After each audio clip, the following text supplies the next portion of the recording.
엄마, 이런 식으로 우리 애들 앞길을 막으실 거예요? 그게 무슨 소리야. 그래도 그 집을 팔 순 없다. 아빠는 돌아가셨잖아요. 그 소리 좀 그만하세요. 우리도 살아야죠. 장모님, 처음엔 저희가 정말 잘 모시려고 했어요.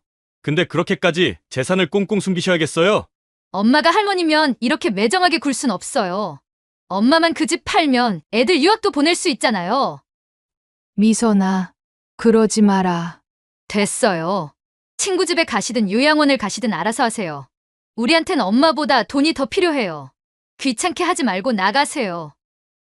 영상 시작 전 구독과 좋아요 누르시면 더 많은 이야기를 놓치지 않고 보실 수 있습니다. 구독은 무료이니 오른쪽 아래 구독 버튼 눌러주세요. 안녕하세요. 경기도 수원시에 사는 박정순입니다. 올해 73입니다. 오늘 이 사연을 보내며 지난 2년간의 일들을 돌아보려 합니다. 남편이 아프기 전 우리는 가방 가게를 했습니다. 빚을 내서 시작한 작은 가게였지만 부부가 함께 일구며 시장에서 꽤 소문난 가게로 만들었습니다. 돈 한 푼이 아쉬웠던 시절이었지만 남편은 장사가 끝나면 시장 골목 분식집으로 저를 데려가곤 했습니다. 우리 집사람 고생한다 하면서 떡볶이를 사주던 그 따뜻한 마음이 아직도 생생합니다. 자식 셋 키우며 한 번도 장사를 쉬지 않았습니다. 큰딸 대학 등록금, 아들들 학원비를 벌기 위해 새벽부터 밤까지 일했습니다. 남편은 늘 당신 덕분에 여기까지 왔다며 고마워했습니다. 그러던 작년 봄, 갑자기 남편이 뇌졸중으로 쓰러졌습니다. 6개월 동안 병원 의자가 제 집이었습니다. 처음엔 말도 못하고 몸도 못 썼지만 2달이 지나자 휠체어는 탈 수 있게 되었습니다. 큰딸은 한 달에 한 번 정도 얼굴을 비추며 엄마 힘들면 나한테 얘기해라고 했습니다. 하지만 그게 전부였습니다. 밤마다 남편은 집에 가서 쉬라고 했지만 혹시 모를 일에 마음을 놓을 수 없었습니다.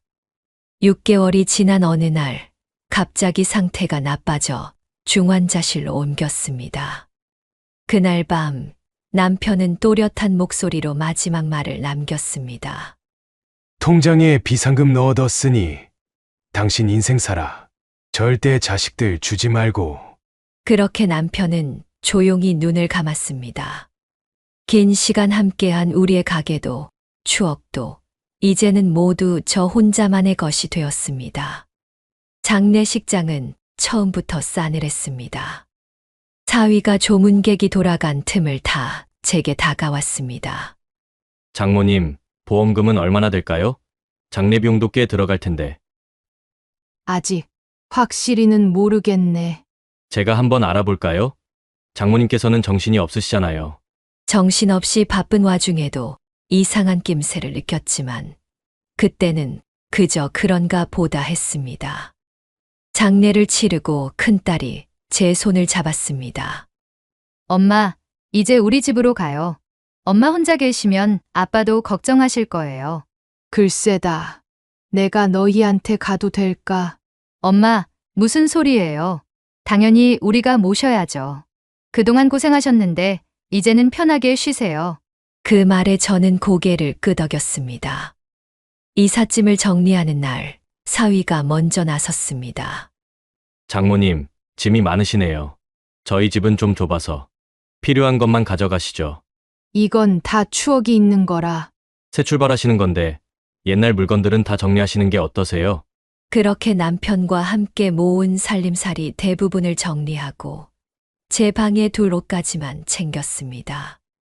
처음 며칠은 손주들도 반갑게 맞아주고 큰딸도 살갑게 대했습니다. 엄마도 저희랑 살게 돼서 좋으시죠? 그래. 우리 강이랑 날이랑도 시간 보내고 좋다. 저도요. 이제라도 모시게 돼서 좋아요. 편하게 쉬세요. 밥도 제가 할 테니 신경 쓰지 마시고요. 그렇게 말하는 딸이 믿음직스러워 보였습니다. 한 달쯤 지났을까요? 어느 날은 점심을 먹다가 사위가 입을 열었습니다. 장모님, 통장 정리는 다 하셨어요. 제가 좀 도와드릴까요? 맞아요, 엄마. 아빠 보험금도 있고 장서방이 한번 봐주는 게 좋을 것 같아요.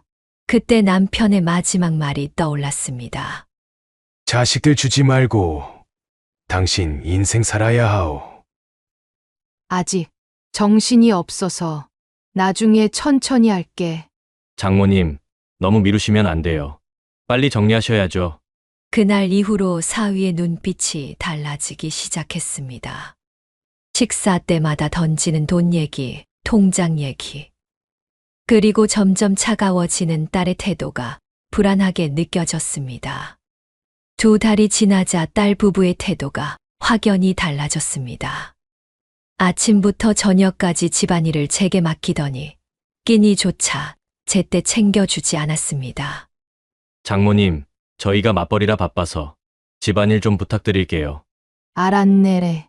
잘 다녀오게. 매일 아침 일찍 일어나 청소하고 빨래하고 허리가 아파도 쉴 수가 없었습니다. 엄마, 오늘 회식이니까 애들 저녁이랑 간식 좀 챙겨줘요. 장모님, 강의 학원은 5시고 나리는 6시예요. 둘 다 픽업하고 숙제도 좀 봐주세요. 집안일에 손주들 돌보기까지 제 방에 들어가 쉴 틈도 없었습니다. 장모님, 이불 빨래는 내일 하시고 강의방 청소부터 해주세요. 바닥이 너무 더러워서. 엄마, 이제 우리 집에서 사시는 거니까 이 정도는 당연히 해주셔야죠. 저도 직장 다니느라 바쁜데. 밤마다 허리 통증 때문에 잠을 설쳤지만 아침이면 또 일어나야 했습니다. 그러던 어느 날 사위가 서류 뭉치를 들고 왔습니다. 장모님, 이제 그만 미루시고 통장 정리 좀 하시죠. 제가 다 알아봤어요. 아버님 보험금이 꽤 되던데. 그건 내가 알아서 할 테니 신경 쓰지 말게. 장모님, 가족끼리 왜 그러세요? 서로 도와야 하는 거 아니에요? 요즘 애들 학원비도 많이 들어가고 저희도 너무 힘들다고요. 딸도 거들었습니다. 엄마, 이제 우리 한 식구인데 왜 그렇게 경계하세요? 나 서운해. 그렇게 우리를 못 믿으세요? 그날 밤 남편과 찍은 사진을 보며 울었습니다. 옆방에서는 딸 부부가 속삭이는 소리가 들렸습니다. 여보, 엄마가 도저히 말을 안 들으시네. 우리가 이렇게 모시는데. 좀 더 지켜보자. 조금만 더 잘하면 되겠지. 가슴이 철렁 내려앉았습니다. 이제야 보이기 시작했습니다. 딸의 달라진 눈빛, 사위에 숨겨진 속셈이.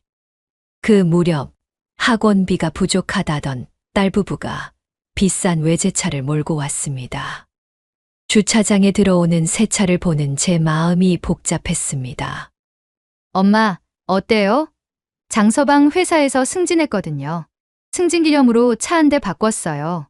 장모님, 이제 좀 더 큰 차가 필요해서요. 할부로 산 거니까 너무 걱정 마세요. 새 차 자랑을 하는 모습을 보고 있자니 손주들 학원비 타령을 하던 게 떠올랐습니다. 식탁에 앉아 밥을 먹는데 사위가 슬그머니 말을 꺼냈습니다. 장모님, 장인어른이 남기신 집은 어떻게 하실 거예요? 그건 아직. 그 집에 살 것도 아닌데 놔두면 뭐해요? 지금 부동산이 괜찮을 때 팔아서 애들 유학에 보태주시면 안 될까요? 딸이 거들었습니다. 엄마, 강희가 이번에 영어학원 우등반 됐어요. 선생님이 유학 가면 훨씬 금방 늘거래요. 나리도 피아노에 재능 보이고요. 그래도 그 집은 너희 아버지랑. 장모님, 우리 가족인데 왜 자꾸 선을 긋는 거죠? 저희가 장모님 모시면서 얼마나 힘든 줄 아세요? 식구 하나가 늘어난 게 얼마나 부담되는지는 아세요? 사위의 목소리가 높아졌습니다. 순간 거실에서 숙제하던 손주들이 놀라 저를 쳐다봤습니다. 할머니, 우리 때문에 싸우는 거야? 아니다. 강아, 어른들 얘기하는 거야. 그럼 할머니 집은 우리 때문에 파는 거야? 손주의 물음에 답을 못하고 있는데 사위가 말을 이었습니다. 장모님, 솔직히 말씀드리면 이번에 회사에서 해외 연수 기회가 왔어요. 강의도 데려가서 조기 유학을 시키고 싶습니다. 여보, 그건 나중에 얘기하자. 딸이 말을 자르고 사위를 방으로 데리고 들어갔습니다. 그날 밤 딸이 제 방으로 찾아왔습니다. 엄마, 우리 서로 미워하면서 이렇게 살아야 해요? 이제 와서 재산 때문에. 미선아, 엄마가 우리 좀 도와주세요. 애들 교육비도 너무 빠듯하고. 요즘은 경쟁이 너무 심해서 유학은 필수예요. 엄마도 아시잖아요. 방을 나가는 딸의 뒷모습을 보며 생각했습니다. 이제는 내 자식이 아닌 것 같다고. 제 피부치가 이렇게 달라질 수 있다는 게 믿기지 않았습니다. 남편과 함께 살던 집을 팔아 유학 보내자는 말이 아직도 귓가에 맴돌았습니다. 집을 팔라는 압박이 시작되고 얼마 지나지 않아 갑자기 제 짐이 작은 방으로 옮겨졌습니다. 장모님, 죄송한데 이 방은 강의 공부방으로 써야 할 것 같아요. 이제 중학교 들어가는데 책상이랑 책장도 놔야 하고.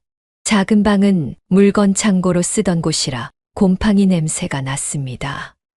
창문도 제대로 없어 답답했지만 말 한마디 할 수 없었습니다. 어느 날은 딸이 현관에서 수근거리는 소리가 들렸습니다. 여보, 엄마가 자꾸 버티시는데 무슨 수라도 내야 할 것 같아. 좀 더 압박해보자. 곧 지치실 거야. 식사 시간도 달라졌습니다.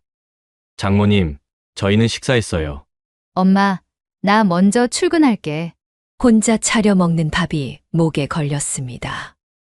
나는 할머니랑 밥 먹고 싶은데. 강아, 이리 와. 학원 늦겠다. 손주들과도 말을 섞지 못하게 만들었습니다. 그러던 어느 날 설거지를 하던 중 실수로 그릇이 손에서 미끄러졌습니다. 장모님, 그게 얼마짜린 줄 아세요? 정말 도움이 안 되시네요. 미안하네. 아니, 이제 치매 오시는 거 아니에요? 물건도 자꾸 깨뜨리시고. 사위의 말에 딸은 가만히 있었습니다. 예전에 내 딸이었다면 이럴 때 한마디라도 했을 텐데. 밤이면 작은 방에 누워 남편 사진을 보며 눈물을 훔쳤습니다. 여보, 내가 잘못한 걸까? 내 잘못일까? 아침마다 현관문 소리에 일어나 청소하고 빨래하고 하루 종일 집안일을 해도 딸은 싫은 소리만 했습니다. 엄마, 청소가 이게 뭐예요? 이렇게 대충 하실 거면 하지 마시던가요. 우리 옆집은 친정엄마가 얼마나 깔끔하게 해주시는 줄 아세요? 이제는 이 집에서 제가 설 자리가 없어져 가고 있었습니다. 추석을 일주일 앞둔 날이었습니다. 사위가 퇴근하자마자 제 방으로 찾아왔습니다. 장모님, 이제 그만 결정하셔야 할 것 같아요. 집도 안 나가시고, 통장도 안 보여주시고, 이제는 답을 주셔야죠. 딸도 들어왔습니다. 이번에 강희 캐나다 조기 유학 보내기로 했어요. 벌써 학교도 얘기가 다 됐고요. 그래서 장모님 집을 급하게 처분했으면 해요. 지금이 부동산 시세도 좋고. 순간 머리가 어지러웠습니다. 내 집은 팔 수 없어. 엄마, 그럼 우리 애들 앞길을 막으실 거예요? 미선아, 그 집은 내 아버지와 내가. 순간 딸의 목소리가 차갑게 변했습니다. 아빠는 돌아가셨잖아요. 이제 그만. 우리도 살아야죠. 장모님, 처음엔 저희가 정말 잘 모시려고 했어요. 근데 장모님이 너무 비협조적이시니. 비협조적이라니. 난 자네 장모일세. 에휴, 장모님. 이제 돌려서 말하는 거 그만하죠. 딸이 한숨을 쉬더니 사위의 말을 끊었습니다. 엄마, 그냥 나가주세요. 이제 우리 가족끼리만 살게. 솔직히 엄마만 없으면 우리 다 편할 것 같아요. 미선아, 내가 너를 어떻게 키웠는데. 키워주셨다고 평생 이용하실 건가요? 이제 그만하시죠. 사위가 옆에서 차가운 미소를 지었습니다. 장모님, 처음부터 말씀드렸잖아요. 우리 가족이 되자고. 근데 장모님은 자꾸 선 긋고, 재산 숨기고, 난 그저 너희랑 같이. 같이 살자고요? 장모님 돈은 꽁꽁 숨겨놓고? 이제 와서 그런 말씀하시면 안 되죠. 딸이 갑자기 울먹이며 말을 이었습니다. 엄마는 우리 애들 얼굴 보면서도 그렇게 매정하게 굴 수 있어요? 강희 유학도 못 보내고, 나리 피아노도 그만두게 생겼는데, 미선아, 그래도 난 내 엄마고. 이제 그만해요. 친구분 집에 가시든지 아님 요양원에라도 가세요. 우리도 이제 지쳤어요.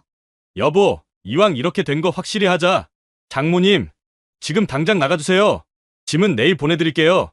찬비가 내리는 밤. 현관문 앞에서 마지막으로 손주들의 목소리가 들렸습니다.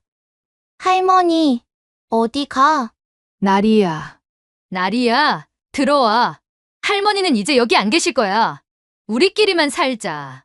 딸의 차가운 목소리가 등 뒤에서 들렸고 현관문이 쾅 하고 닫혔습니다. 한밤중에 찬비는 계속 내렸습니다. 그날 밤 오랜 친구 춘자의 집으로 갔습니다. 30년 지기 친구는 아무 말 없이 저를 안아주었습니다. 정순아, 들어와서 얘기하자. 미안해. 이렇게 늦은 시간에. 쓸데없는 소리 말고. 옷이 다 젖었네. 얼른 씻고 갈아입어. 따뜻한 물로 씻고 나오니 춘자가 차를 끓여놓고 기다리고 있었습니다. 다 들었다. 며칠 전에 미선이가 시장에서 친구들한테 하는 얘기. 우리 엄마가 재산을 안 내놓는다고 나는 그때부터 느낌이 안 좋더라. 내가 얼마 전에 법무사 아들 얘기했던 거 기억나지? 응. 내일 한번 만나보자. 재산 문제는 확실히 해놔야 해. 너무 착하게만 살지 말고. 다음 날 법무사 사무실에서 남편이 남긴 서류들을 하나하나 살펴보았습니다. 어머님, 따님 부부가 요구할 수 있는 법적 권리는 없습니다. 돌아가신 아버님이 어머님 앞으로 다 해놓으셨네요. 보험금도 어머님 단독 수령인으로 되어 있고, 집도 어머님 명의고, 여기 통장도 보세요. 서류 속에서 남편이 만들어둔 통장이 나왔습니다. 비상금 계좌네요. 꽤 큰 금액입니다. 메모도 있어요. 당신 인생 마지막까지 행복하게 살아야 하오. 내 마지막 선물이오. 눈물이 왈칵 쏟아졌습니다. 남편은 이런 날이 올 것을 알았을까요? 장사하면서 매달 조금씩 모아두신 것 같습니다. 어머님만 찾을 수 있게 해두셨더라고요. 춘자가 제 손을 꼭 잡았습니다. 정순아, 이제 네 인생 살 차례야. 너무 마음 약하게 굴지 말고. 어머님, 제가 한 가지 제안을 드려도 될까요? 어떤 제안이요? 시장 근처에 제가 아는 건물주분이 계세요. 얼마 전에 1층 가게가 비었다고 하던데. 어머님 솜씨라면 충분히 해내실 수 있을 것 같은데. 그 말을 듣는 순간 가슴 한켠에서 작은 불씨가 피어오르는 것을 느꼈습니다. 시장 안쪽 골목, 오래된 건물 1층의 작은 수선 가게를 열었습니다. 20년 넘게 살림하면서 익힌 솜씨가 이렇게 쓰일 줄은 몰랐습니다. 어머님, 여기가 제가 말씀드린 자리예요. 보증금도 적당하고. 근데 이 자리가 장사가 될까 싶네. 걱정 마세요. 주변에 원단 가게도 있고 학교도 있고 수선 맡기는 사람들 많을 거예요. 가게 문을 열고 며칠은 멍하니 앉아 있었습니다. 그러다 옆 가게 주인이 찾아왔습니다. 아이고, 새로 오셨네요. 저는 옆에서 반찬 가게 하는 김명자예요. 안녕하세요. 저는 박정순입니다. 어머, 이런 걸 다 손으로 하시나 봐요. 저기 우리 집 커튼 좀 줄여주실 수 있으세요? 그렇게 첫 손님을 받았습니다. 명자 씨는 반찬 한 그릇을 들고 또 왔습니다. 아이고, 솜씨가 참 좋으시네. 이거 우리 집 특제 김치니까 드셔보세요. 소문이 나기 시작했습니다. 어머, 사장님. 우리의 교복 통 좀 줄여주세요. 아줌마, 여기서 수선하면 잘 한다던데. 바쁜 시간이 이어졌습니다. 허리가 아파도 웃으며 일했습니다. 사장님, 이거 내일까지 될까요? 걱정 마세요. 오늘 저녁에 해드릴게요. 하루하루 부지런히 살다 보니 단골도 생기고 시장 상인회에서도 알아주기 시작했습니다. 박 사장님, 우리 상인회 모임 한번 나오세요. 맞아요. 요즘 사람들이 수선 맡길 때 찾느라 힘들어 했었는데 박 사장님이 계시니까 우리가 다 이쪽으로 소개해 드릴게요. 밤늦게 가게 문을 닫으며 생각했습니다. 여보, 이제 나도 새로운 길을 찾아가고 있어요. 반년이 지나자 제 가게는 시장에서 꽤 입소문이 났습니다. 교복 수선부터 명품 가방 수선까지 못하는 게 없다는 소문이 돌았고 덕분에 백화점 있는 시내에서도 손님들이 찾아오기 시작했습니다. 가게가 잘 되니 이젠 제가 먼저 웃으며 인사할 수 있었습니다. 아침에 문 열고 저녁에 문 닫는 일상이 즐거웠습니다. 시장 사람들과도 차츰 가까워졌습니다. 반찬 가게 하는 명자 씨가 가게 문을 열고 들어왔습니다. 박 사장님, 오늘은 진짜 대박이네요. 손님이 끊이질 않아서 반찬 서너 번 더 했어요. 저도 그래요. 요즘 손님이 부쩍 늘었어요. 장사 얘기로 시작된 대화는 자연스레 살아가는 이야기로 이어졌습니다. 이제는 혼자가 아니라는 게 느껴졌습니다. 시장 사람들 사이에서 제 이야기가 조금씩 퍼져나갔습니다. 딸에게 쫓겨나 이렇게 사업을 시작했다는 것도, 혼자서 이만큼 일권했다는 것도, 소문이 소문을 낳아 이제는 동네방네 다 아는 이야기가 되었습니다. 어느 날 먼 발치에서 딸을 봤습니다. 시장 어귀에 서서 제 가게를 멀뚱멀뚱 바라보더니 누군가와 통화를 하며 발걸음을 서둘러 돌렸습니다. 딸의 목소리가 바람결에 실려와 가슴 한켠이 시큰했지만 이제는 달랐습니다. 혼자 살아갈 수 있다는 자신감이 생겼고 제 곁에는 진짜 가족 같은 이웃들이 있었습니다. 매일매일 바쁘게 일하다 보니 어느새 시장에서 제법 알아주는 사람이 되었습니다. 힘들 때면 제 가게를 찾아와 인생 상담을 하고 가는 분들도 생겼습니다. 자식들 때문에 속상하다며 찾아오는 어르신들의 이야기를 들어주다 보면 제가 겪은 일들이 헛되지 않았다는 생각이 들었습니다. 이제는 제 작은 가게가 누군가에게 위로가 되고 있었습니다. 세상에 혼자가 아니란 걸, 나도 누군가에게 힘이 될 수 있다는 걸 이제야 알게 되었습니다. 추석이 다가왔습니다. 작년 이맘때는 딸 집에서 쫓겨났었지요. 세월이 참 빠릅니다. 이제는 제법 자리 잡은 제 가게에 어느 날 사위가 들어섰습니다. 장모님, 가슴 한켠이 욱신거렸습니다. 비바람 속으로 저를 내쫓던 사위의 모습이 스쳐 지나갔습니다. 죄송합니다. 제가 잘못했습니다. 회사가 부도 위기라 은행에서도 대출을 안 해주고 장모님이라도 도와주시면. 목소리가 떨리는 게 마치 그날 밤 추위에 떨던 제 모습 같았습니다. 가세요. 전 당신 모릅니다. 장모님, 제발요. 강의 유학은 다 틀어졌고 나리는 학원비도 못 내고 있어요. 차갑게 돌아섰지만 사위가 나간 후 한동안 일이 손에 잡히지 않았습니다. 손주들 생각에 마음이 아팠습니다. 며칠 뒤 딸이 찾아왔습니다. 엄마, 제발 우리 집 전세금이라도 도와주시면 안 될까요? 눈물범벅이 된 딸의 얼굴을 보니 가슴이 찢어질 듯 했습니다. 어릴 적 아플 때마다 제 품에 안겨울던 미선이가 떠올랐습니다. 엄마, 내가 잘못했어요. 그때는 내가 미쳤었나 봐. 욕심에 눈이 멀어서. 안아주고 싶었습니다. 등을 쓸어주며 괜찮다 말해주고 싶었습니다. 하지만 그럴 수 없었습니다. 난 이제 자식이 없다. 가거라.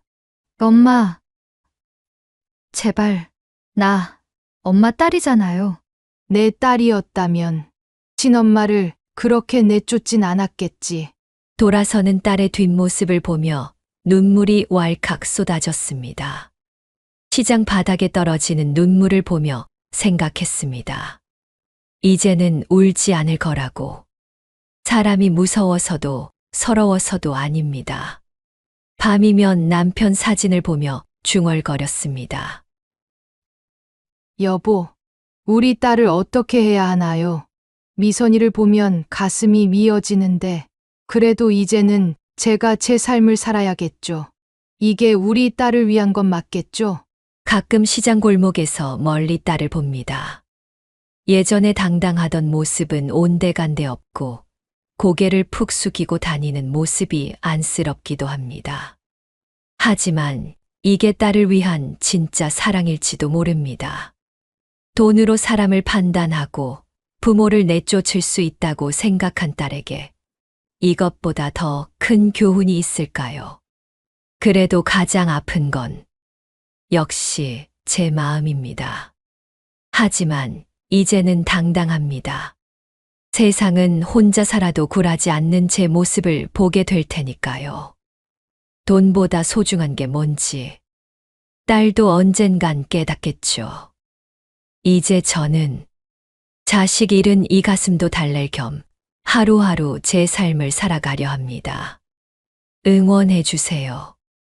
여러분의 인생도 응원하겠습니다. 오늘은 자식이 버린 어머니. 하지만 그 시련을 이겨내고 더 단단해진 한 어머니의 이야기를 들려드렸습니다.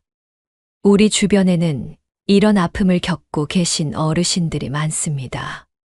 오늘도 어디선가 홀로 눈물 훔치고 계실 우리의 어머니들을 생각해 봅니다. 이 이야기가 여러분의 가슴에 작은 위로가 되었길 바랍니다. 우리 주변의 소중한 이야기들. 앞으로도 세월의 지혜에서 계속 전해드리겠습니다.